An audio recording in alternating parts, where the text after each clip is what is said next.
and welcome to Tackle the Board. My name is Chris Exusion. You can find me at Chris Ebom on Twitter, and that's Russ Reese, the Vegas line reader. We are on to week 6. Russ, how are we doing? Doing all right, man. I can't believe another rough weekend, man. I know me and you had one pick that we both really liked, that Bucks game. I literally one of those things where I literally am watching the game. I leave the house and then come back home to take a look at the game. I'm just like, what is going on? Like blow a 21-0 lead. Just totally brutal. Have no clue what the hell's going on there, blowing that. And the Bucks only scoring 21 points. That's a whole nother problem. Like, how are you only scoring 21 points at home against the Falcons? That's just totally embarrassing right there.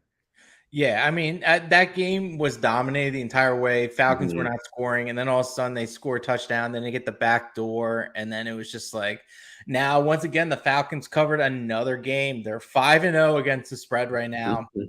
I'm telling you right now, I'm fading them the rest of the year. I don't care. Eventually, I'm going to hit one at this point. Yeah. But, it was a rough week for myself, too. Everything's transparent for the most part. I had a losing week this week. It was the first one of the year, so I was due for one of these. So here we are, Tampa Bay, Eagles didn't go over, but I did. On the other hand, we battled on the game. I finally got the better end of it over here. And I know my boy Mitch is checking. He said, don't worry, Russ. The Titans have a bye. Me and Chris cashed with them. Should have joined us. And you know what? Did you see what happened at the end of the game? I don't know if you watched it or not. But do I know what happened? Why do you think I was pissed? I wouldn't even answer your text. That's why I had the Bucks happen. And then right after that was the Commanders. Those were my two big plays. I'm like, I love these games. These are the two biggest ones. And I'm like, wow, what just happened? Like, total shocker, man. Yeah, Wentz is bad, dude. He's just bad. And he threw another interception. It was just a disgrace. But I will say this. If there's any grace, any shining light on last week is that I know Middle Tennessee State. UAB, who has looked like garbage this season, going 2-2.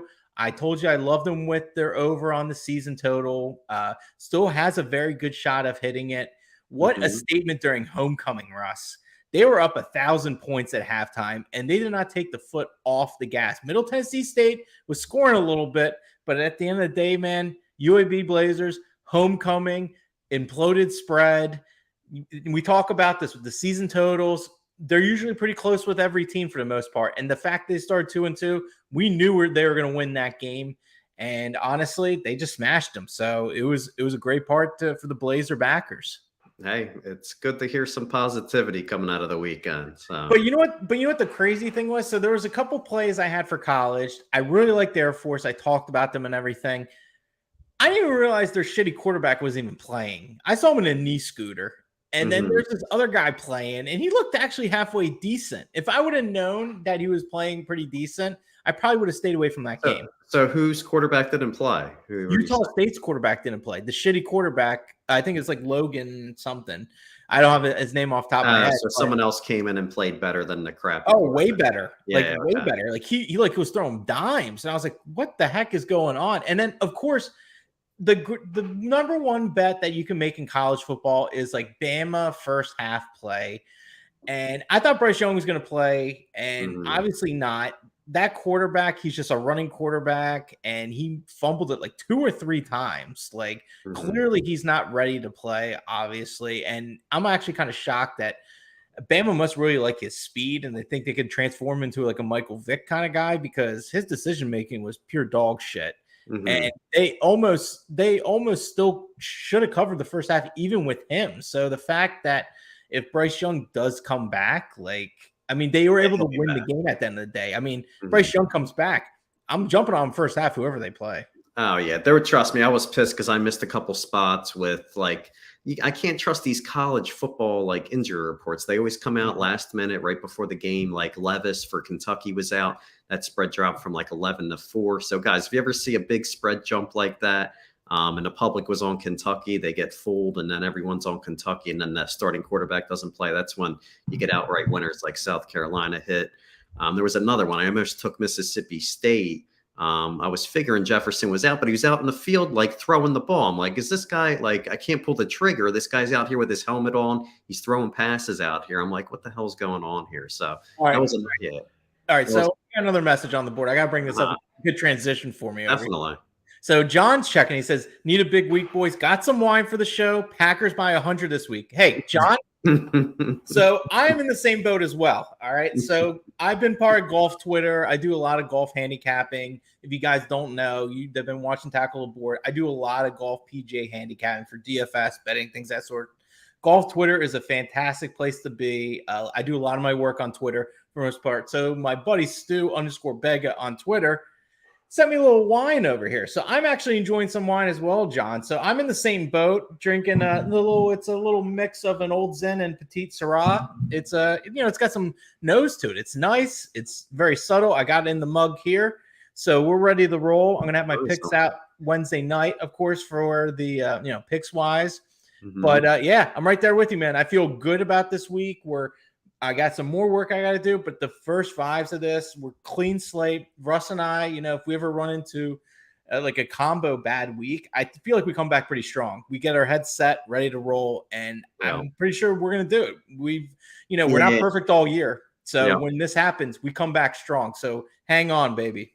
Yeah, I'm laser focused. I think I drank every single week, and I think this is going to be a clean episode. So it might be a boring one since I'm not going to be smiling at all. Yeah, John's going, yes, sir. I got picks from Russ Bus each week. I'm sipping some Sauvignon Blanc. So, he's been getting some winners, but this week was a little rough. Yeah, the past couple of weeks, we've all been drinking. Don't worry, John. Don't worry, John. It's a marathon, not a race, right? I think I cried myself to sleep Sunday night. I think that's what Russ didn't even answer my phone calls. It's bad when Russ doesn't answer my phone calls. Trust me, guys, because my phone goes off, Chris, I have to put it on silent because it goes, if I lose on a Sunday, it goes ding, ding, ding, ding. And then sometimes, Chris, like, you have to understand, like, if I'm watching a game and like, there's like say the Wentz play, like there's at the 2-yard line, someone would be like, oh, that sucks, we lost. And I see my phone, I'm like, wait, I didn't even see the play yet. I'm like, so people will ruin the game for me. I'm like, come on. I'm like, who's giving me bad news right when the game ends? I'm like, I couldn't even get to watch it. Oh man, that's horrible. That's the worst, dude.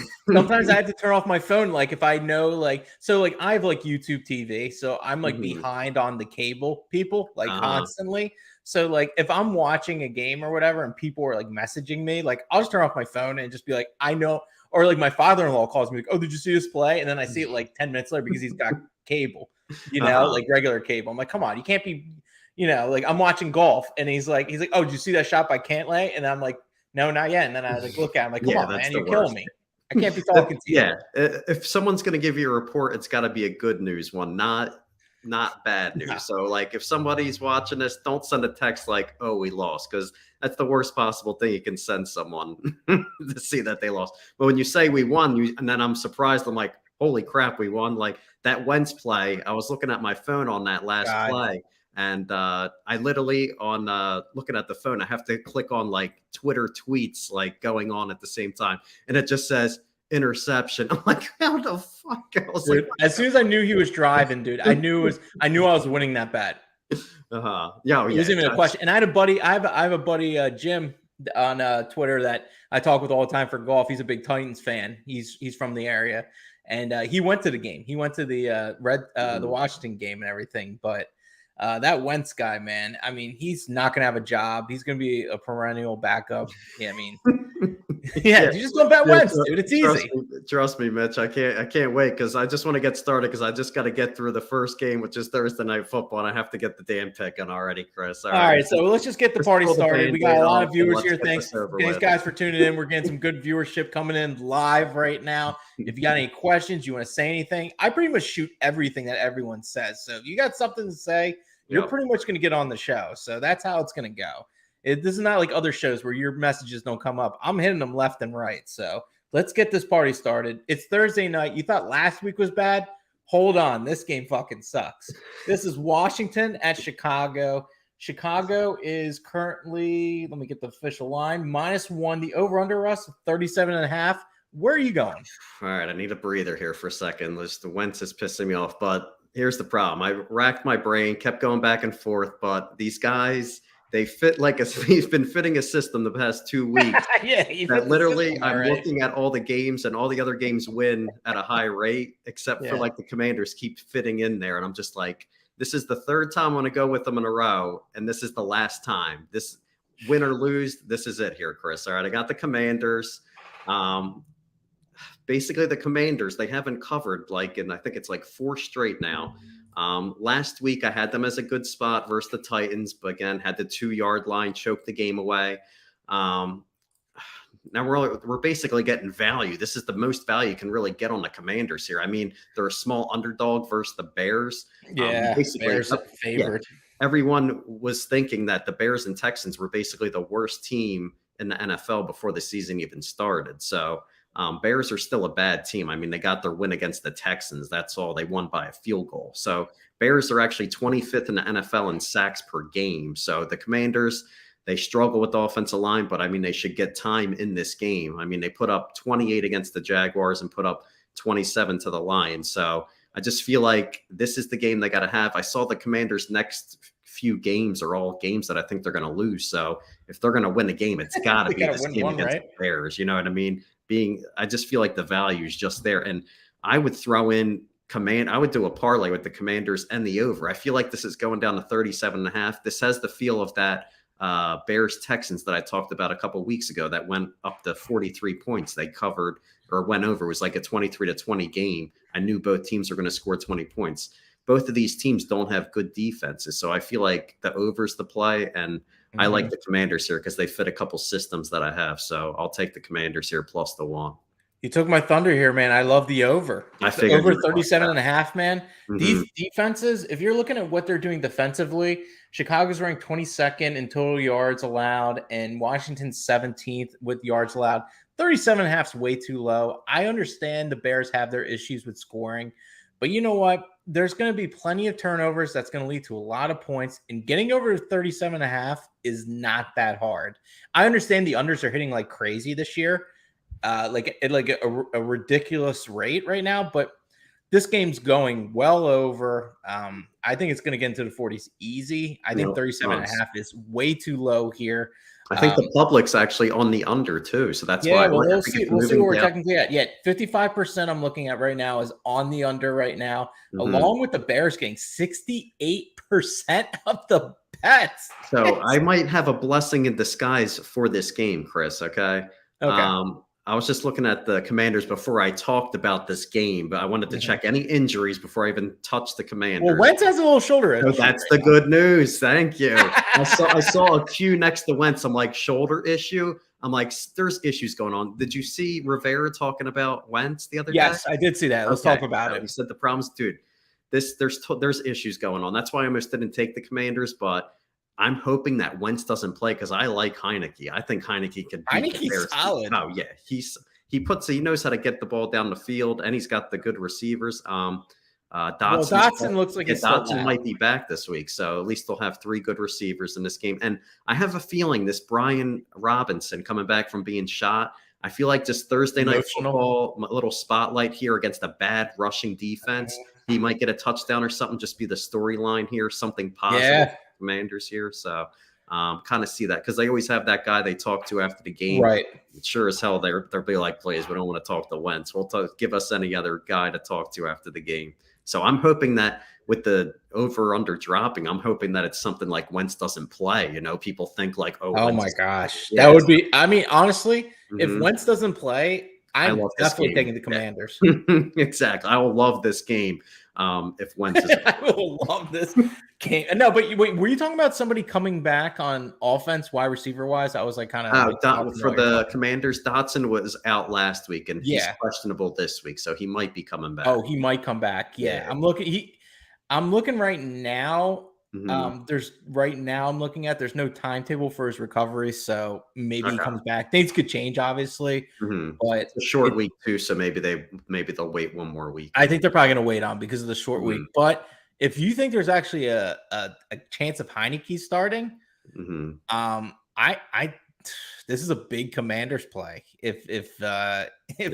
If he's playing, because you know what, the line might even shift more because Heineke's starting, and people are like, "Oh, the backup's playing and everything." Yeah. But hold on, we got Russ Wentz Reese over here. your new nickname's Wentz. Mitch knows every single week I've hated on Wentz. Chris knows I throw in a jab every single week. Yeah, every time Wentz. You do, yeah. And then all of a sudden I'm just like, it just became like one of those things where I'm like, no, these guys are just fitting into these systems that I keep having. I'm like, God, why do I have to keep taking these guys? But it made sense, like losing to the Cowboys. But last week was the coin flip, ball in the two. Nothing I can do about that one. So hopefully I feel we're just getting more value, Chris. Like they faced the Cowboys. I get it. I get the value for sure. The mid-tier Titans. Now you got the low-tier Bears here. So you're getting points against the Bears. If you saw this, and the public's with the Bears, which is crazy. You would never. Yeah, just because the Bears just put garbage points up last week. They're down like 20 points last week to the Vikings. Mm-hmm. Yeah. So I like the Commanders. You like the Commanders if we got Heineke. If we got Heineke, I like the Commanders. But I really like the over. I think points will be scored because I think both teams can turn over the ball, which will lead to smaller drives to score those touchdowns. Yeah, I love the over. Yeah, you guys can't look at how bad the offenses are. You got to look at how bad the defenses are. Because if you're a bad offense, you can put up points against the bad defense. Oh, yeah. And I talked about that with the total yards. I mean, they're giving up yards, both of these defenses. So, I mean, 37.5 is not a whole lot, but like the spotlight is like Wentz stinks and like Fields can't throw the ball. So like that's an automatic under. It's in Chicago. It's Thursday night. Unders have been hitting like crazy. So the lines are going to start getting lower for these games because they need to get those overs to hit more. And 37.5, I'm probably going to lock that in tonight, probably, honestly, because I don't think we're going to get any lower than that. Yeah, I don't think so either. Oh, speaking of, anyway, so on Twitter, I posted my card for the week or whatever. So I document everything on BetStamp. So if you're on BetStamp, you can see my card. If you actually follow me on BetStamp, you see when I actually lock in the bet. Some guy was talking about fantasy land lines and stuff like that. Like he thought I was making up lines and everything. I was like, this is great. I love Twitter. It's the best. Yeah, it's the best, man. Yeah. I just laugh at it because now my followers are going up now because I'm getting some haters. So it works out. It's never a guy that has showing his face. It's always someone that's got like a picture of a logo or something. No, this guy actually does show his face. Oh, right. He's got. I'll give him credit though. Then he's got some balls. Then he does have some balls, but that's here nor there. But hey, I just want to throw it out there. Next game. Bucks at Steelers. Steelers are getting 8.5 points. The over-under is 43.5 for us. All right. Thank God we moved on from that Wentz. I think we talked about Wentz for like 10 minutes, so we're done talking about that. Yeah, it was fun, though. Yeah. All right. So Steelers, Bucks, I got the under here just because I don't trust the big spreads. I don't like those type of games. Steelers were embarrassed last week versus the Bills. So I feel like they can't play as bad as they did last game. They should come out a little fired up here in this game. Brady's actually thrown over 50 passes in 2 straight games. Wow. Yeah. So they're on the road. The Steelers aren't very good at stopping the run. So I think they'll try to establish the run in this game, get Fournette going. I saw his last 3 games, Fournette. He had like 60 yards or lower. So they're going to try to get him going here. And then Pickett, he also threw over 50 passes last week. So I feel like the offense will get a little more conservative for the Steelers, not make mistakes. I could just see this being like a 24-17 type of game. It just has that feel to me. Yeah, so I'm looking at what they've been doing for the most part. Tampa Bay's defense giving up 20 points. All right, 30 against the Rams. That was a little. Oh no, sorry. I apologize. These are teams they're going to face. So we have. So they gave up 15 to Atlanta. They have 41 to KC. They gave up, 14 to Green Bay. That defense is still really good. So I understand where you're coming with that under. They should have covered last week, honestly. Yeah. They got Falcons got a BS cover at the end for the most part. And then Tom Brady just got a really phantom roughing the passer call, which he got pretty much tackled normally. I saw that being on Twitter. Happened? Yeah. Yeah, that happened. Because Tom Brady, he gets in people's faces like he's going to do something. And then you got Mike Evans coming in swinging. But so anyway, I really like the Bucks here. I think they cover this game. Steelers are just not good. As long as Kenny Pickett's playing right now, and Tampa Bay's defense is really good. I just don't see them scoring at all this game. I'd be shocked if they get 10 points this game. Maybe they can get to 12 because of some field goals here and there. But I see 1 touchdown maybe this game by Pittsburgh. I'm just going to take the spread. I really like Tampa Bay here. They should have covered last week. I think this is a spot where they cover. So I'm taking the Bucks here, laying the points. I'm not afraid. They're going to cover this one. Yeah, I love looking at my Twitter and I just see like all these just people. Oh, they just put their post. That was a terrible call. I'm just like, all right, great. So it's in my whole feed, like 100 people that are like higher ups, like have a ton of followers. I'm like, should I just start posting these boring things like, yes, we know it was a terrible call. I know, I hear you. And I actually kind of agree with John here. He says Bucks defense will score points this game. I think they will. Mm-hmm. I think this will be a spot. The Bucks really haven't scored points defensively in some time. And they had a little run in the beginning where they were scoring points and intercepting and things like that. This could be a game. If you can find like a prop bet with like anytime score for Bucks defense, like I think that's definitely worth a sprinkle. Yeah. I want to throw something out there with this game, actually. Yeah, sure. Hakeem Hicks, he's huge for them. Their defensive tackle. They need him. They love stuff in the run. If you look, he played the first 2 games, and that defense was solid. So these past 3 weeks or so, they haven't really done much, haven't looked good. If they have Hicks in there coming back, then I would trust this Bucks defense to just get back to where they were. He's questionable this week, so guys, keep tabs on that. No, absolutely, man. You got to keep with the report for the most part. Mm-hmm. But yeah, I think the lines obviously aren't out yet for these scoring touchdowns for the most part. But yeah, I think it must be a relative of Wentz is going to cough up the ball a few times. Yeah, these guys are the same family tree. These guys are going to make me start drinking again. Yeah, well, it's not the worst thing in the world. But those aren't out yet. You're gonna have to wait till probably Friday, unfortunately, because those lines got to marinate for the most part. But so we're gonna get to our next game here. So let me get back to my board. I was trying to find some Tampa Bay scoring props, not out yet. We got the Jets at the Packers. Packers are laying 7. Russ, the over/under is 45.5. Yeah, I'm actually going to go with the Jets under 18.5 points here. So the Jets are 2 straight wins as underdogs, but not much competition though. They beat the Steelers and then they ended up beating the Dolphins last week, and that's with a 3rd-string quarterback. Packers defense, I feel like they should bounce back here. They also have looked bad the past 2 games against the Giants and the Patriots, but those 2 are type of teams that like to run the ball, pound it. I feel like the Jets aren't that type of team that'll be able to control the ball with the running game. I think the Packers get back here under 18.5 points, and I'm a little convinced that I think the Packers can cover this game as well. Yeah, I mean, can you really back the Jets right here for the most part? It's really tough to do that. I like the under in the game in general, 45.5. I think this is more of a game where like Aaron Rodgers can be handing off the ball a lot, a little dinking and dunking. He knows he can beat this team. They just came off of a loss against the Giants in London. He's like, all right, let's just beat this team. I'm a veteran. I don't care who's out there. You and me could go out there for being wide receivers. He's still gonna get his yards. Doesn't really matter. He's that good, that elusive. They're going to win, but the Packers they're not going to be lighting it up. I mean, and I don't think it's going to go that way anyway. It's going to be a slow, methodical kind of game. I really like the under here, 45.5. I think it's the right play. Green Bay is not as explosive as they have been before, and the Jets have just been overplaying what they've done. Like, look at Miami. That game is weird. They scored 40 points. Pittsburgh, they scored 24 against a really bad defense right now. So you're looking at those 2 things. They're getting 64 points. That's like 32 points a game. They're way over their head. Like, this looks way too easy to hit an over with a Jets team that's scoring a lot of points. The under's the play here. I like your under with the Jets especially, but I think the under 45.5. Rodgers knows he's played 100 years. He's like, this team fucking sucks. Like, I'm just going to methodically just beat you guys, and my defense will show up this game because, Zach Wilson, and like literally what was it, the Pittsburgh game or the Miami game where like Zach Wilson got the receiving touchdown. They threw like the kitchen. That was the Steelers game. That was the Steelers game, right? So they threw a lot out that game. They shouldn't even scored that much. There was like trickery that game. Like it just, and then Miami just like gave up. Like they just didn't.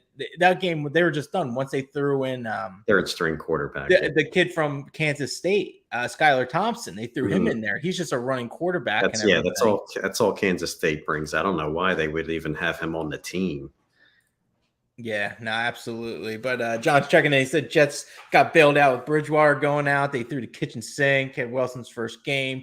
Clock is going to strike midnight on this fairy tale. I love it. Mr. Rogers' neighborhood. Oh, and for the record, he just says, I just want to throw out there. I hope I don't know what Packers by 100. Oh yeah, you said Are you from the Green Bay area? I'm just curious.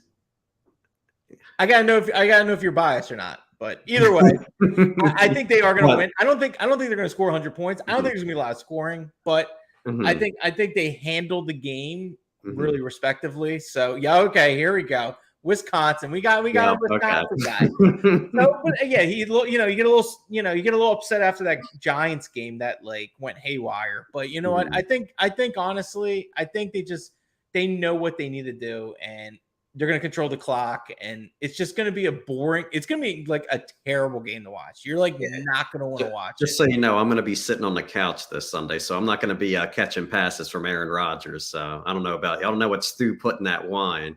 Think you're going to be catching passes this weekend. Well, I'm just saying, you or me could go out there, and he's still going to play well. That's what I'm saying. That's what I'm saying. I'm not going anywhere either. I'm parking my butt Sunday, too, watching the games. Hopefully not yelling at my kids. All right, next game. We got the Ravens at the Giants. Giants are getting 5 points at home. The over-under us 45. This is an interesting line. Yeah. On paper, like it looks like I would take the Giants, but I'm going to go with the Ravens here because I just feel like they got to get going a little bit here. They haven't even won 2 in a row yet, so I feel like if they're going to win this game, they got to win by a touchdown at least here. The Giants are coming off that high of a big win, and they're coming from London. So even if they're coming back home, it's still a trip coming back from London after a big lose time regardless. Yeah, exactly. And Lamar, if I watched that game against the Bengals, he had some easy throws that he missed completely. So he's going to look back at that tape and not want to make any mistakes in this game. I was hearing that the whole time.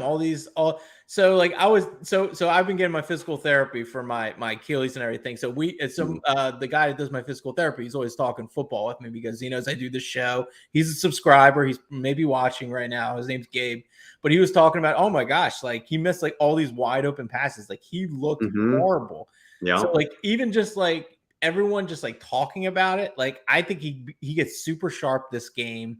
I think this line's actually kind of imploded based on the records, and you're looking at like a Giants team that pretty much can't do anything wrong, right? With like no talent on this team. If you look at this roster, you're like, oh my gosh, how is this team 4-1? Like, like the culture's great there right now. It's kind of opposite what they've been with like the strict, like, you know, like you got to be on time for practice. This guy's like all like, let's have some fun. Let's do this and that and everything. Actually, Scrappy's coming in. He says he's loving the over in this game. I'm on the same boat with you. I think points will be scored. I think Lamar Jackson goes kind of wild. I think it opens scrambling down points. So that's a smart. I think there's a lot of scrambling points here. I think this is a spot where 45 is kind of low because of all the unders hitting for the most part, and Lamar Jackson not looking great the week before. I think this. I agree with you, Spider. I think this is a good over spot. But I'm with Russ. I'm taking Ravens here. I think they're going to get so much Giants money coming in. I don't even know what the actual. All right, so we're at like 57% right now with the Giants, which is still pretty high against the Ravens. Like it's still crazy to say. And that's what we talk about every week, public perception. Everyone remembers last week. They don't remember what you talked about at the beginning of the season. Like I talked about the Ravens. I really liked them. They're coming back healthy. I know they had a few injuries again this season, but 5 is kind of imploded. They're begging you to take the Giants. Giants are due for a clunker. This is it. They pretty much went empty tank against Aaron Rodgers last week in London. Now they got to travel back. I'm with you, Russ. Yeah, Ravens all day. You got to beat 2 top tier teams, Aaron Rodgers, then Lamar Jackson. So yeah, that's going to different countries. Not happening here. Not happening. Nope. Give me the Ravens -5. Yeah. All right, next game. We got 49ers at Falcons. Falcons are getting 5.5. The over-under is 44. This is another one. I'll take the favorite here. I'll take the 49ers. I know a couple guys are banged up on the defense, but I said this last week. I just feel like it was a bad spot for them, but I knew the team was rolling, so I knew they were just going to kick the Panthers' ass. Falcons, another team that keeps covering points, but again, the Bucs are another team that only put up 21 points on offense. So they have their own struggles still with the offensive line. 49ers offense, I don't see any struggles with their offense. No, not at all. I think, whenever they win, I talk about this every week, they win big. So they're the type of team that will run the ball and will wear you down. So I don't think the Falcons have faced a team like that. So I think the 49ers can wear them down. Win a game like 24-16. They can win by like 8 or 10 points here. But I think they just slowly just pull away throughout this game. Yeah, so I got another question as well before we get into that. John Flanagan says Williams out for Giants again this week. If he's talking about defensive lineman, Leonard Williams, I think he's probably out. He's questionable right now, so he's still uncertain if he's been questionable for a while. Yeah, I even checked that last week if he was playing. Yeah, so I don't think he's personally playing. He is a stud. I think that's something to look out for. If he's not playing, I think that's important. But we're looking at this Falcons 49ers game. I absolutely love the 49ers. This is going to be a spot where they just do whatever they want. This is what the Bucs should have done last week, and they obviously didn't do it. This is a great spot. You're telling me I have to win by 6 in this game with Garoppolo, who's been playing really well, playing really solid, and you got, everyone that's locked in. Kittle's playing, and the defense is playing pretty decent. Like, this team has covered 5 games. I have no problem in this spot. It's not like they're facing a bad team. I think the 49ers are kind of they're rising in the ranks right now. If you're doing like the power rankings and all those kind of things people talk about every week, I think they're rising up in the rankings. They're moving up. I have no problem taking them. If you take them now, because who knows? This could go up to like 7.5. I'm right there with you, Russ. 49ers all day. It's the only play here. Let's not overthink it. Definitely. Next game, we got the Bengals at the Saints. Saints are getting 2 points at home. The over-under, Russ, is 43.5. This is kind of a crazy kind of game. I'm kind of split with this game. Where are you at here? I'm actually going with the Saints here. Saints, yeah. Saints always seem to play well as an underdog. Correct. Bengals, coming off 3 straight games winning against the spread, and I think they impressed the public last week just by covering in that night game, playing close with the Ravens. Oh, yeah, okay. And then Bengals haven't impressed me. They've won 2 games, one versus the Jets and one versus the Dolphins, and that was with Tua getting knocked out of the game. So the Bengals were pretty much close in that game the whole way. And looking at the stats here, we got the Bengals. They're 16th in the NFL, just an average team at points per game.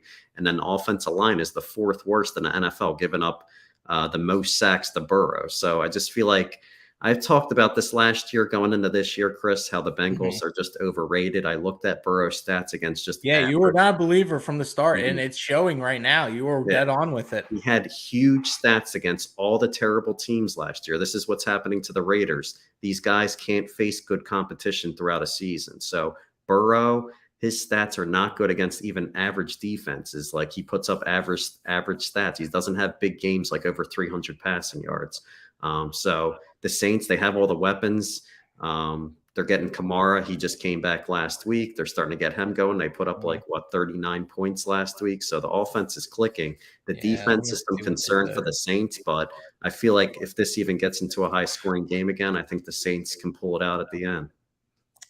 Yeah, so I'm looking at the injury report now for the Saints, which I'm kind of worried about. Olave, the wide receiver, he's under concussion protocol. He's been playing fantastic for them this year for the most part. Jameis Winston still having a back issue, still uncertain. You got Mike Thomas that's banged up.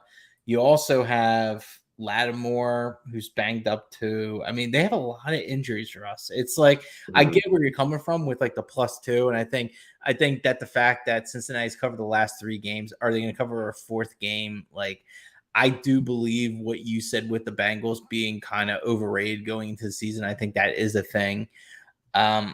I guess if I had to take something, and by the way, 71% of the public's taking the Bengals. So a lot of people are taking the Bengals. We must be noticing some of these injuries too. That's why always before game time, I'll always check and make sure if something like Lattimore is out for this game. That's definitely gonna that's huge. Turn into my handicapping here. So not quite sure. I didn't even know. I don't notice know if he's officially out. They're questionable.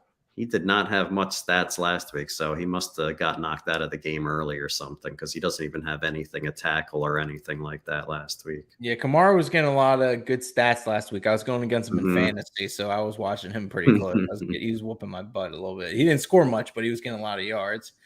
But yeah, and then Landry's banged up too. I mean, it's crazy because a lot of their guys are banged up, but that doesn't mean they're not going to play or anything. So watch out for the report. I like where you're at with getting the Saints coming off the Bengals, going 3 against the spread winners.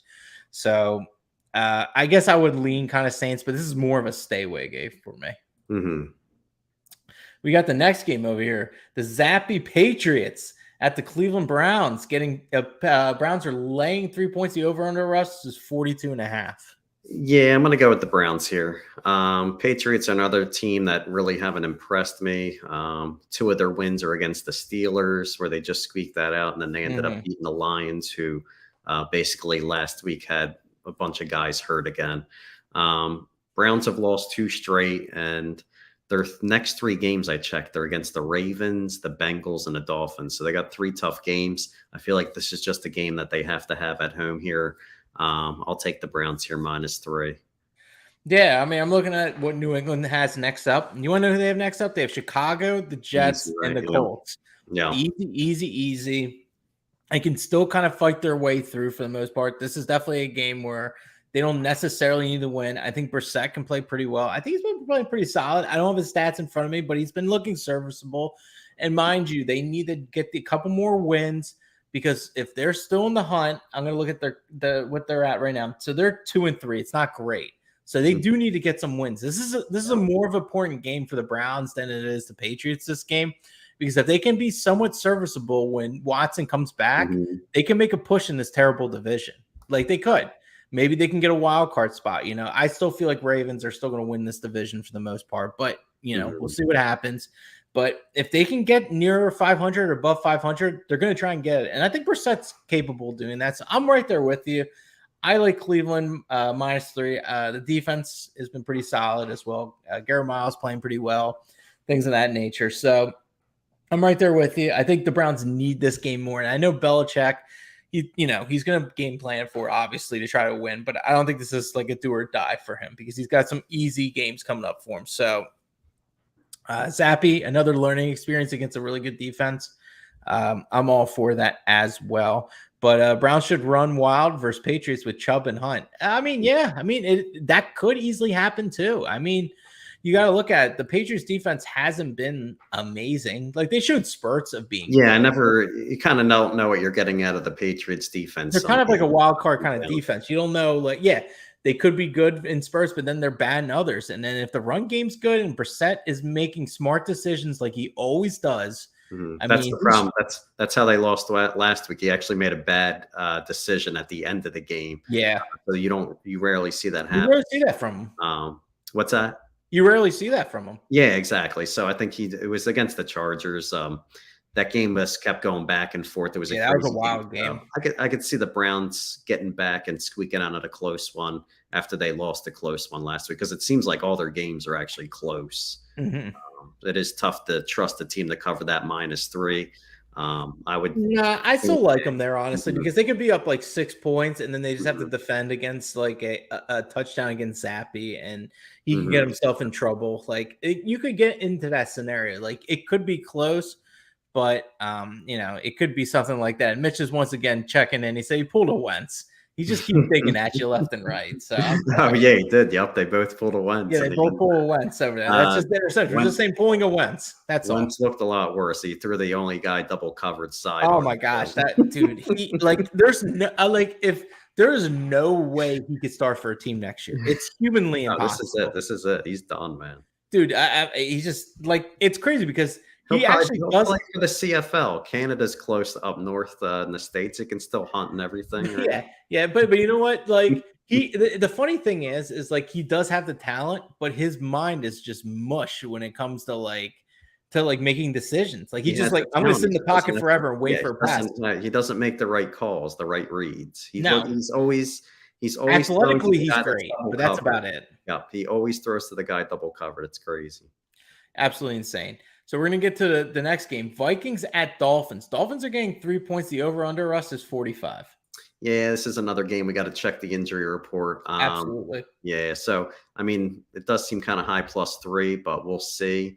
I'm confident if it is probably not Tua, but if it is Bridgewater, You're hoping, right? He only played a little bit last week, right? Yeah, he was in protocol, so we'll see what's going on. But if Bridgewater does play, then I'll like the Dolphins. But Vikings, they're basically a team that I said last week. You can't trust them as a favorite. They don't play good defense. And you saw the Bears crawl all the way back, and that's the Bears came back and put up points just to get the cover last week against the Vikings. But again, if I'm getting points against the Vikings here, I definitely like the Dolphins. And if Thompson is playing in this game, no freaking way, man. I'm not touching this game at all. And I just got to throw something out there here, Chris. I was watching Stephen A. Smith today, man. Oh, God. You watch him?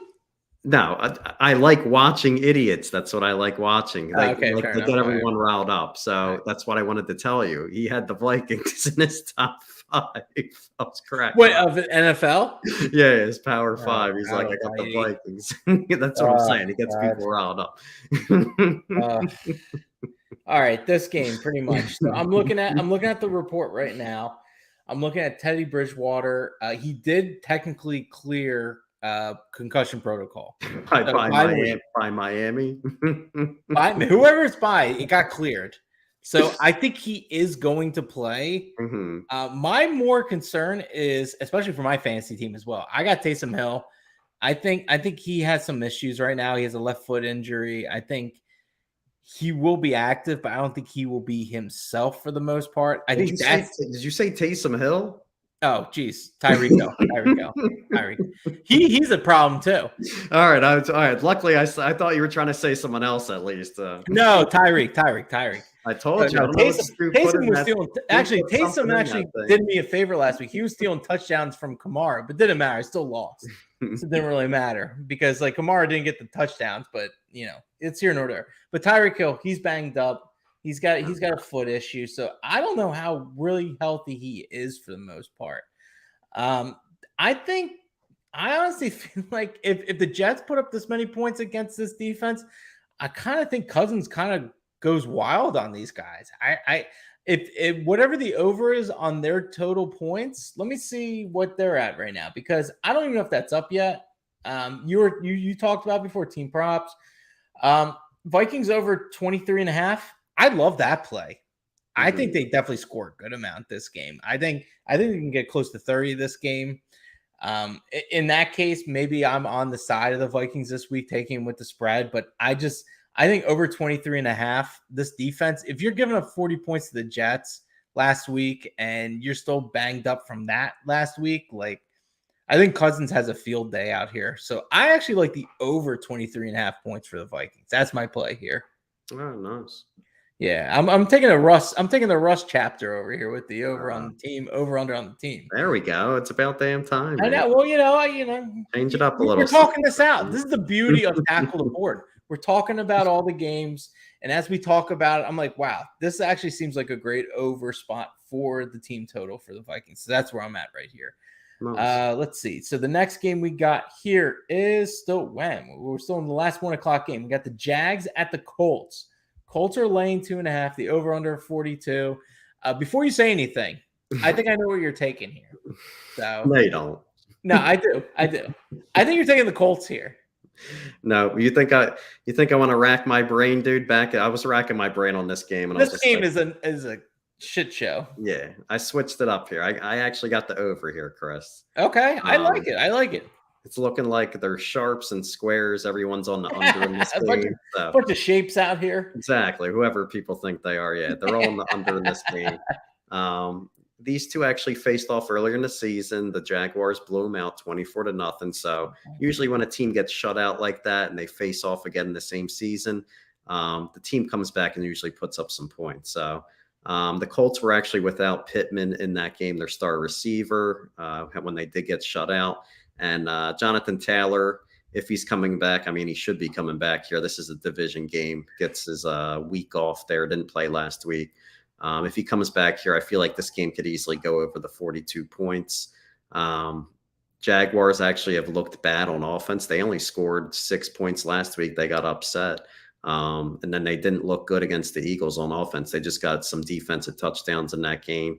I just feel like this has the over feel, and 42 is not a tough number to get to here. No. I'll definitely take the over here. Can easily get to a 23-20 game easily. I'll take the over. You want to hear something crazy? Mm-hmm. So the Colts this season, over unders, they're 5-0 on the under this year.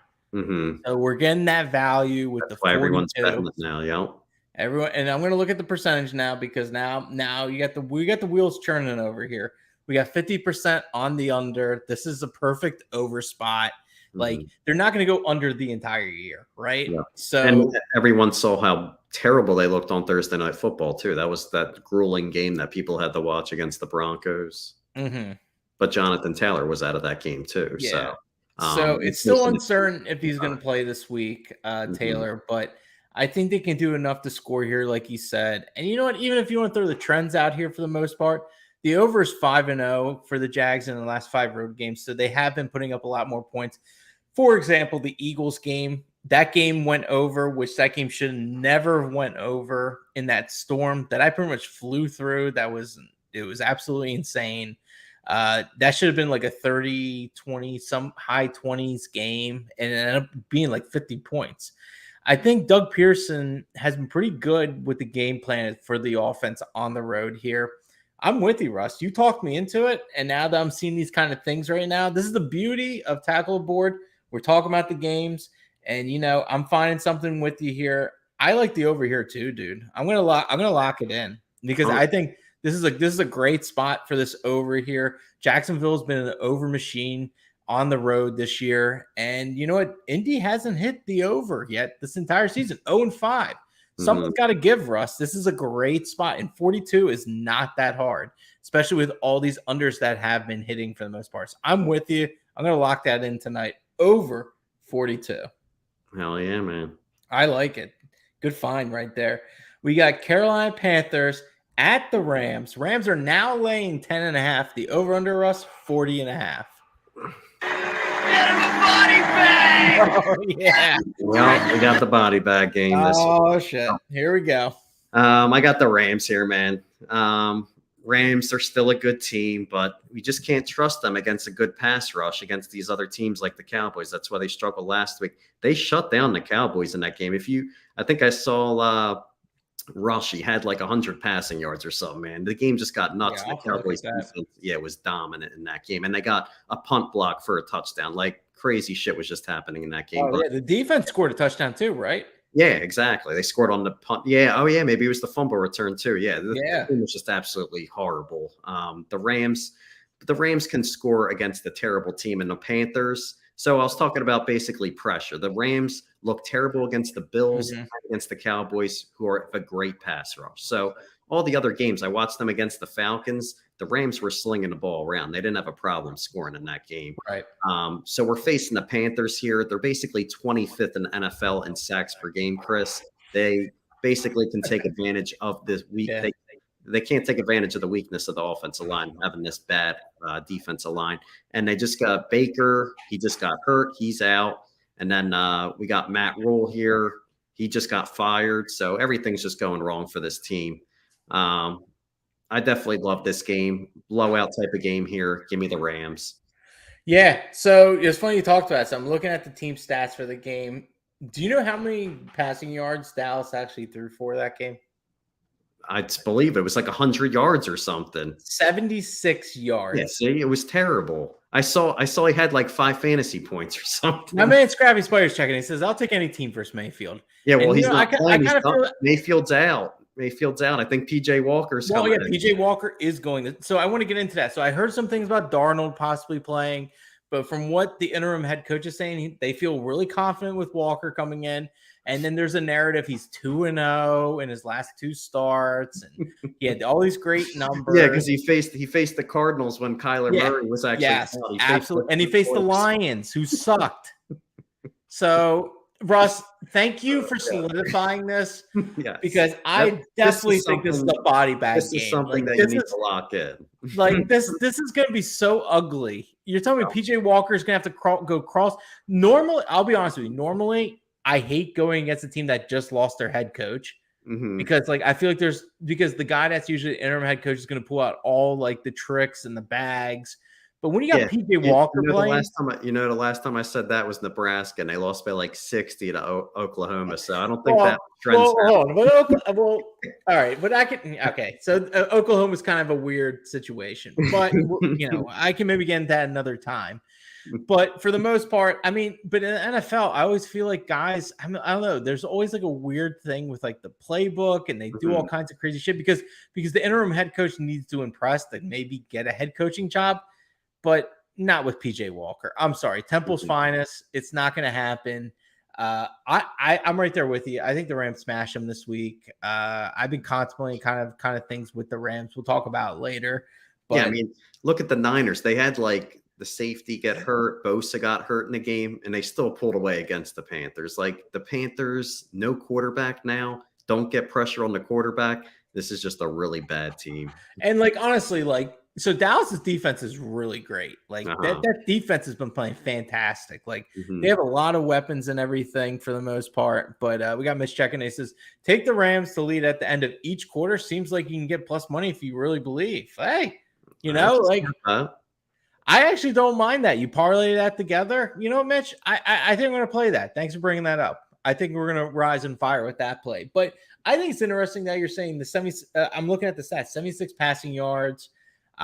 They only won that game because of the defense. The defense was great. And you're telling me the Panthers defense is going to be as good as Dallas's defense? Absolutely not. Then you got to go cross country. It's too much. There's not enough talent on this team. And then McCaffrey's still kind of like banged up. He's playing. So like you can kind of focus in on him. And like the Rams do have a good defense, like regardless of what the national narrative is and like things with Stafford not being that great, he still throws the cup about like 15, 16 times a game and he still gets his yards. And they haven't been running the ball. So I feel like this will be a game that they'll probably establish the run too, because everyone's very good point. Yeah. Makers too. So maybe we don't have to have Stafford passing, thank God, because he could be up. I remember that Falcons game. Yeah. That was a game where they had to bounce back and they should have killed the Falcons. They were dominating the whole beginning of the game. I was watching the highlights. I'm like, I kept watching. I'm like, how did this game ever get close? And I'm just watching like the third quarter. Stafford throws like a pick six when they're up like 20 points or something. And then like at the end of the game, they just gave up like a free safety. They were just giving points away and the Falcons somehow covered. So the Rams against a terrible team here, they haven't killed anyone yet. They got it. Yeah, exactly. They got it. If they didn't kill the Falcons and couldn't finish the job, they're going to finish the job here against the backup quarterback. Absolutely. And on a side note, I'm looking at the injury report. How does Matt Corral, who hasn't played like a snap all year, have a foot injury? Like, what is going on? He got hurt in the start of the season. I forget what happened. Because they were talking about him possibly getting in there. Yeah, I forgot they have literally 4 quarterbacks. That's crazy. Well, Matt Corral, I think honestly, if I was Matt Rule and I was trying to save my job, I'd be like, hey, I have my quarterback in the waiting. Everyone has their quarterback. Yeah, you have to have your quarterback. Yeah, he waited too long to get his quarterback. That was the whole point. It was crazy. Yeah, once you're in season 3 and you don't win, you're out of here. That's why if the Commanders lose that game, Rivera's freaking out of there. That's what I'm saying, man. Well, that's my point. Rivera's not a good coach. I'm sorry. He just isn't. Yeah, he caught fire with a Cam Newton. That's why I said you need a quarterback, because he's like, where's Cam Newton at? Dude, Cam Newton sucks. But you know what? He was great. He was great. But that's what I'm saying. Yeah. He did not coach him up. Like Cam Newton was just running on people. He was running over people. Yeah. Like it was like a Lamar Jackson juiced up. But that's the bottom line. I would have done that, but we'll see. But you know what my prediction is? I think we'll see Matt Rule. He'll be the Wisconsin head coach. So that's what I think. Adios indeed. He did not do well in the NFL. He'll be great in college, but not college coaches don't work out anymore, man. No, it's tough, man. Kids are different. You know, like you're dealing with kids that want to get in the league and kind of like dictate what they do. These guys are making millions of dollars. You're more of like a GM at the end of the day. But we're going to get into the next game. We got the Cardinals at the Seahawks. Seahawks getting 2.5. The over-under rush, 51. Yeah, I'm going to go with the Seahawks here. They impressed me last week. They dropped 30 points again last week. I couldn't believe it. Yeah, Gino's been playing great. He's got 9 touchdowns, 2 interceptions so far. He's been really solid under Pat Carroll. Yeah, he got very cocky, and that's why I was surprised he showed up again last week. So very impressed with that. They did take a blow. Penny, he's out for the year. But luckily they drafted Walker as their backup. He's definitely solid. He can fill right in and put some points up for these guys. Cardinals, I just feel like they have their own issues. They blew that game last week, missed the field goal. They don't even have a kicker right now. Like everything just seems to be going wrong with that team. And they're the type of team, Chris, I always talk about, take them as an underdog. They covered again as an underdog last week. Basically, Kyler Murray, he loves coming back in games. And this is the type of game where they're in the favorite role, which I don't like. So I like the Seahawks in this game. I'll take the +3. Yeah, so we're there with the plus. I know it's plus 2.5. 2.5. Still, I think that's still a good spot for him. Mm-hmm. I like the over. It's really high, but I think there's a lot of opportunities to score for the most part. If I'm looking at like team stats and things of that nature, so I'm looking at the defense. Like, man, everyone's putting yards on Seattle. They're the worst team in the NFL. 430 yards. They give up per game, worse than NFL. Murray's going to run wild. This might be a nice little spot where you see like Murray like run for a touchdown. Like I think there's going to be tons of scoring here. Gino Smith's been very serviceable. I think he's going to get asked to do a little bit more with Penny being out, but I think Metcalf is a great play here as well. But I like the over. I know it's high. I think it's high for a reason. And if you look at what the Cardinals have done for the season, for the most part, Cardinals are 1-4 over under. So they've actually cashed more on the under this year, like 80% so far. That's definitely going to change with that kind of quarterback for the most part. And then we got Mitch checking. I'm taking them highest scoring game of the week. No defense will be played. Man, I forgot all about those. They're juicy, man. I think I'm right. I mean, I don't know how good a value you're going to get because they're at 51. 51's pretty high. So, I mean, maybe you get like a +2, 300. If I'm just like spitballing numbers for the most part, I like the over. I think there's going to be tons of points scored. I think it'll be one of those weird 4:00 games that like just go bonkers. I think that's the game. So give me the over 51. Nice. So the next game we're going to get into is the Buffalo Bills at the Kansas City Chiefs. Big time game. Chiefs are getting 2.5 at home. The over under us 54. What are we doing with this game?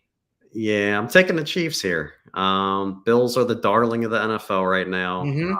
They won another blowout win last week. But I got 2 trends for you, Chris. All right. All right, let me hear. I had to get something for you guys out, Yeah, so, absolutely. Let's hear it.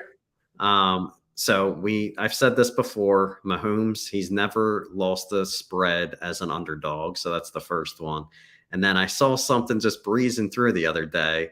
Mahomes is 18-0 in afternoon games, meaning he's never lost. He's never lost a 4 p.m. game, Chris. Oh my gosh, that's insane. I would never have guessed that. That's a great stat, Russ.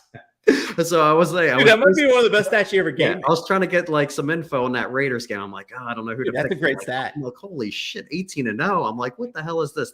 That's why when I was talking to you last week, I'm like, yeah, I'm scared of taking. You're just talking me into place. Yeah, so I was like, yeah, this Chiefs game last week might go over because I was looking at Mahomes' primetime stats. I'm like, holy shit, like I can't take the under in this. But yeah, this just seems like a spot. The Bills did the same thing against the Ravens. Like the Bills look good, and then they were favored on the road against the Ravens, and the Ravens had a big lead in the beginning of the game. So I think the Chiefs.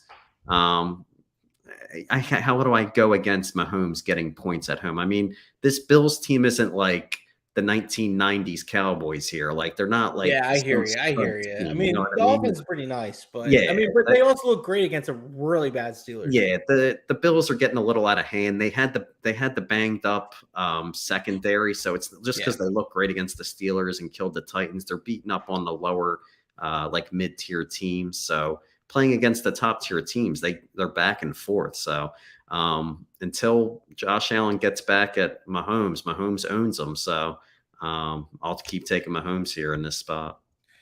Dude, those are great trends right there. I'm not gonna lie. I can't argue with that. But hey, Mitch was telling me plus 475 for highest scoring game. I hope I'm all for that. This goes low. You talked me into it, Mitch. Plus 475. I love it. But anyway, Russ, I'm right there with you. Bills looked fantastic last week. And what I'm looking at with the sports books in general, if you're looking at the lines right now, I'm not going to say the sports book because we're not getting paid by them because I refuse to do that. So right now, minus 2.5 is minus 120. They're begging you to take the Bills right here. And we're not going to, Russ, we're not going to bite here. No. I refuse to do it. I like the money line, plus 125, Kansas City Chiefs. You told me 100-0. No, I'm just saying.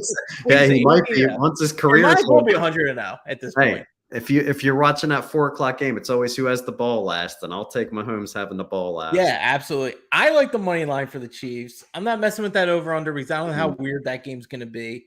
I like where you're getting at there. I think Bills looked like invincible last week. I think the fact that they made it minus 120 and the line's dropping, I think that's saying Chiefs are definitely the play here. I'll take a money line. I like him plus 125. I think that's a good case there. And then he threw those extra things there.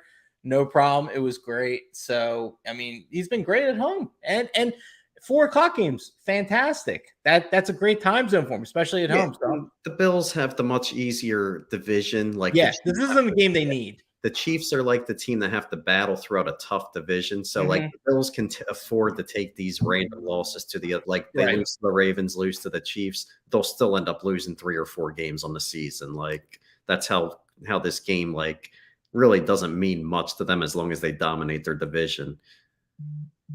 Absolutely. So next game, we got Sunday night over here. We got the Cowboys at the Philadelphia undefeated Eagles. Eagles are laying 4.5 for us. The over-under 42.5. I know what I like here. I want to hear what you have to say. Yeah. So spread-wise, I've been back and forth on this too. I'm just going with the Cowboys just because of the defense, but hell no, the Eagles are not freaking losing this game. All right, Chris.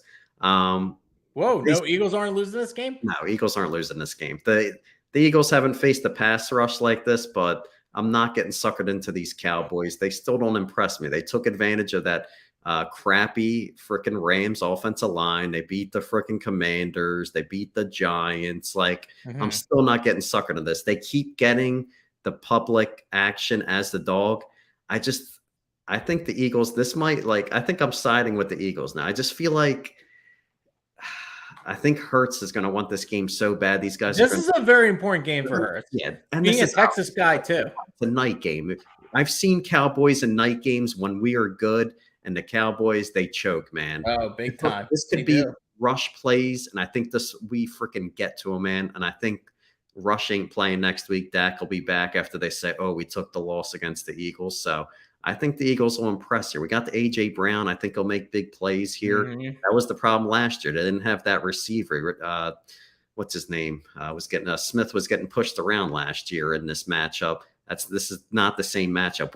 When we faced the Cowboys last year, all we did was pass every single down. They knew what we were doing. This game, we're going to have the mix of the run and the pass. Cowboys haven't seen that.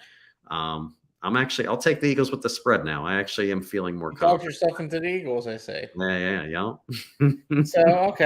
So I'm pretty intrigued by this game. So I personally think first glance, I was with you. I like Cowboys getting the points. It was at 5.5. It dropped down to 4.5. I'm looking at some reports right now. Parsons did have a groin injury.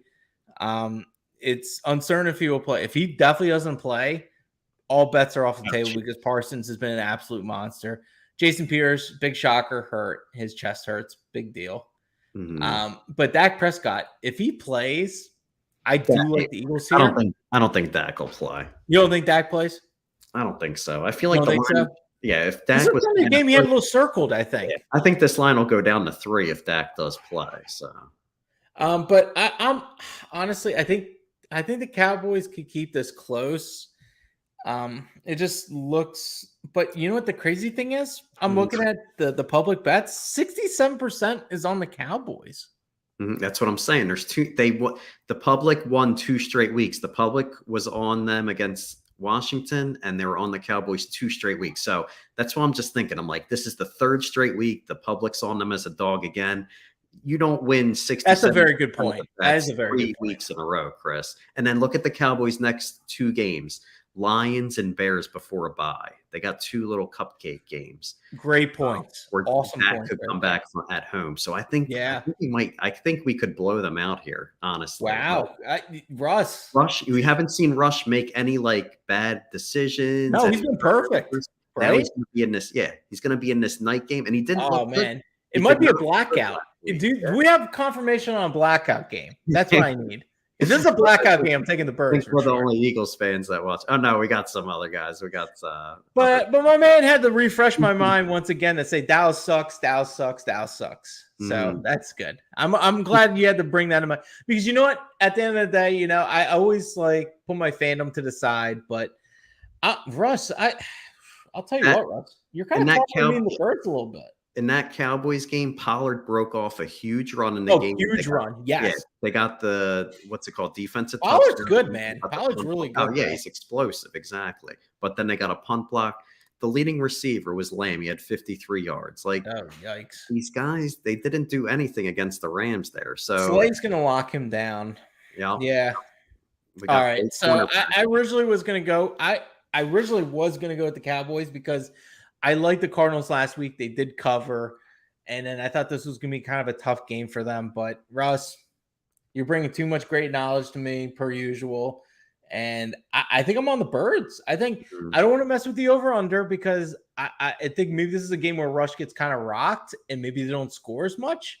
So like that's kind of hard like spot to take the over/under. I came here with the boys. We're that. You know what? There's a lot of logic going with the Eagles. I did too. I was thinking that too. And as the day went on, I was thinking, I'm like, no way, 3 straight times. And the betting public is all over the Cowboys. Like it's just I think I fell into the public trap. I feel like. Yeah. Oh, and you got to think about it.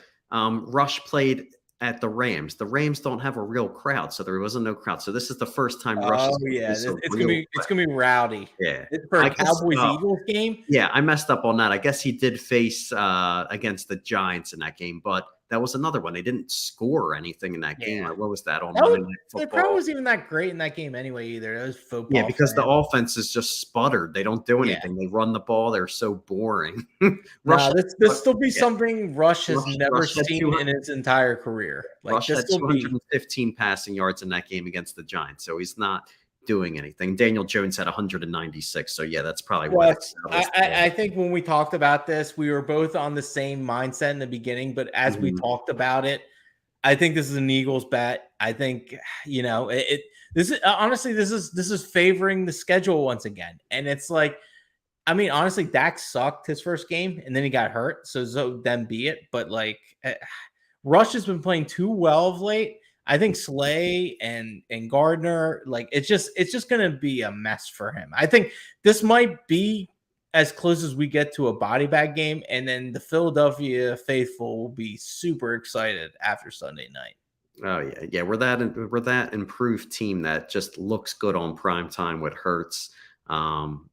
I feel like they're going to look good. And Hurts is a Texas guy. So, I mean, like, he had this game scheduled for a long time. He's a Philadelphia Eagle. We drafted him pretty early in the second round. Like, he wants to, like, really stick it to the Cowboys. He's embraced the Philadelphia culture. And honestly, speaking for myself, I was never a Hurts believer.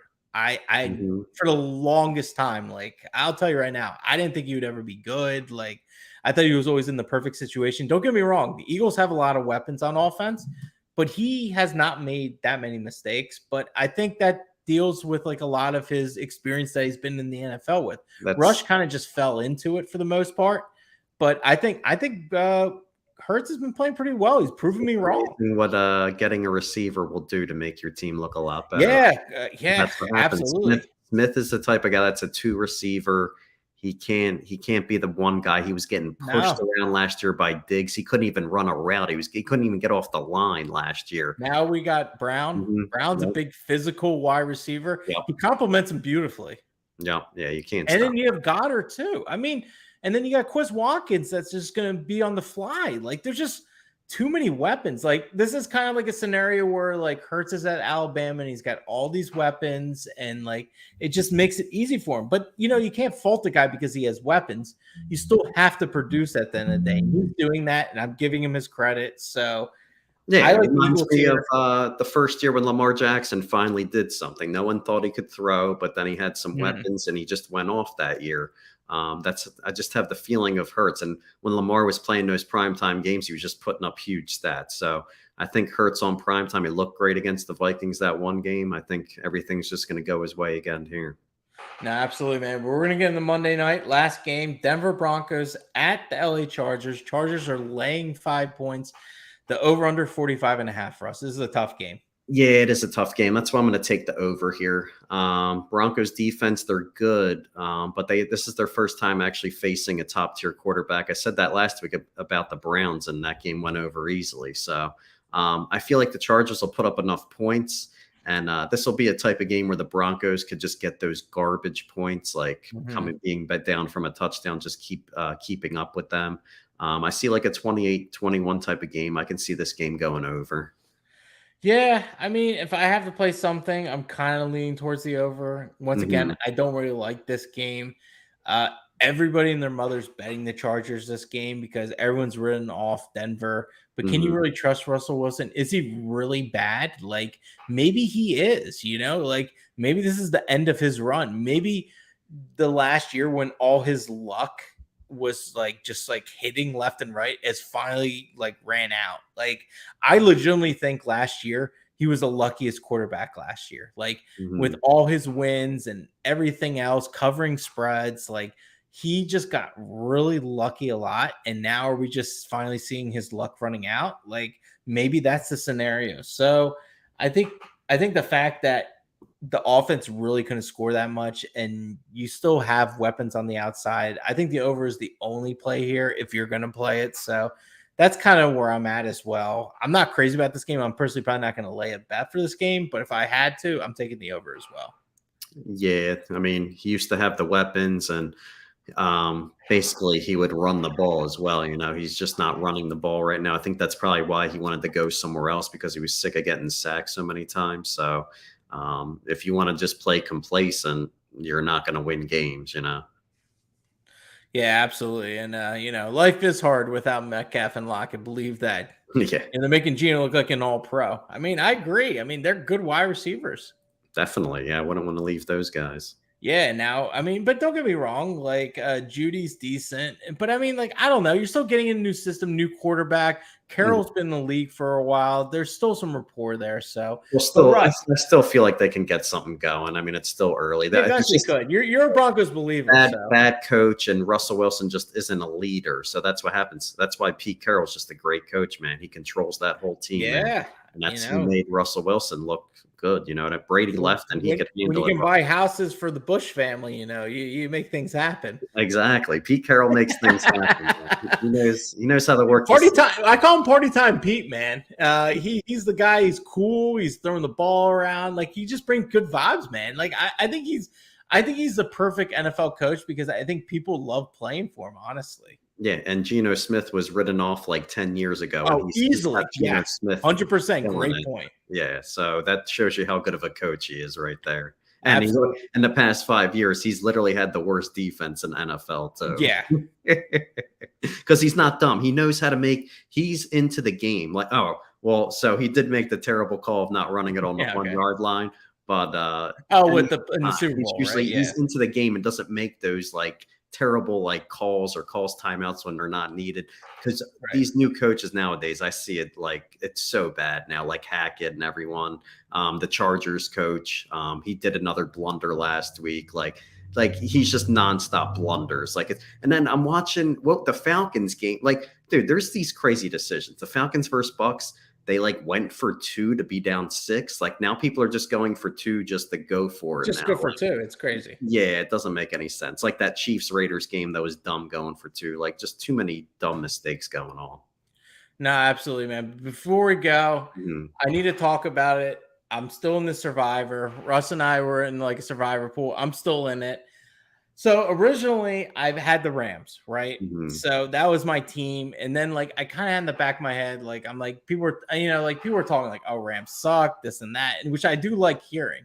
But then I was like, oh, I hate going against a team that loses the head coach. But PJ Walker's going to start, so I don't think he's going to play that well. So my two spots I was looking at, I was either looking them or Green Bay. Russ, where do you think I should go this week?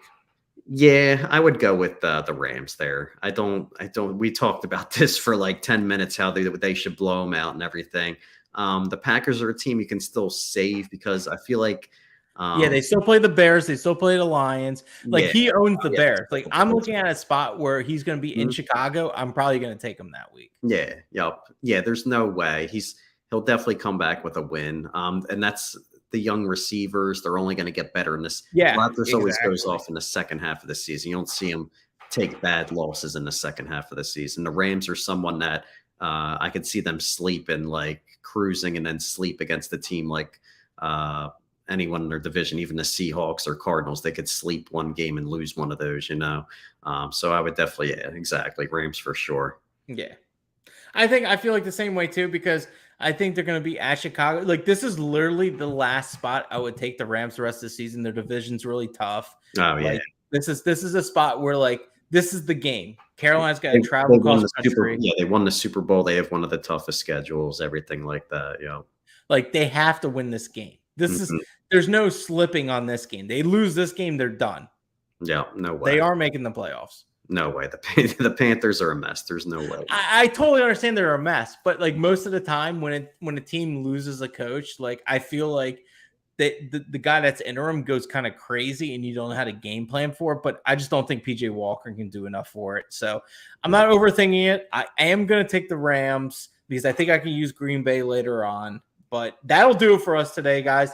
Thank you so much for tuning in today with all your questions, comments. We absolutely love it, guys. We had a lot of good feedback today, good insight on games, especially for bets as well, because the wheels are turning a little bit on these little prop bets, which I can really dig. But I will have my bets out for PicksWise.com on Wednesday, Thursday, give or take. I have 3 college games I'm working on this week. You'll see them out this week. But besides that, bet stamp, I'll have my bets out. I'm going to put some bets in tonight because we talked about them, which I really liked as well. I'm going to lock those in, but that'll do it. You can find me at Chris Ebom on Twitter, Chris Exusion, rising and firing as always in the sports betting world. That's Russ Reese, the Vegas line reader. Anything you got for the fine people here? Oh, definitely. Yeah. Appreciate you guys checking in and actually communicating with us, all your questions and everything. It's been great. Thanks, guys, for subscribing. Spread the word. Get it out to more people to come watch us. And definitely hit the like button when you guys are done watching this. And don't hesitate to follow us on Twitter at Chris Ebom, at Vegas Line Reader. You can also go to my website, vegaslinereader.com, sign up and get my picks as well. So definitely appreciate you guys. And let's bounce back and have a nice weekend. Absolutely, man. I feel real good about this week. Be sure to follow me at Chris Ebom on Twitter. I'll have all my plays out there. Man, please like and subscribe. It goes a long ways. We like to get monetized eventually, make a few bucks, so our happy wives can make sure that we're making a few bucks while we're doing this, for the good people over here, besides our bets in general. But hey, Russ, let's go make that money. Let's go.